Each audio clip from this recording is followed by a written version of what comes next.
Hello மக்களே, pumpkin halwa பார்த்தலாமா? இங்கே ஒரு பம்ப்கின் எடுத்து தோல் சீவி வச்சுட்டு அதை நான் துருவி வச்சுருக்கேன்.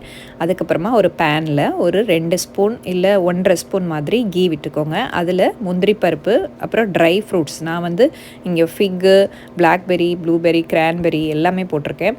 அதுக்கப்புறமா அதை எடுத்து நட்ஸை எடுத்து தனியாக வச்சுட்டு மறுபடியும் ஒரு 2 ஸ்பூன் கீ விட்டு இந்த துருவி வச்ச எல்லா பம்ப்கினையும் போட்டு கலந்து கொடுத்துக்கோங்க. கொஞ்சம் நேரம் கலந்து கொடுத்ததுக்கப்புறம் இந்த மாதிரி ஒரு மூடியை போட்டு மூடி வச்சு ஒரு 2-3 மினிட்ஸ் கழித்து எடுத்திங்கன்னா இந்த மாதிரி நல்லா வெந்திருக்கும்.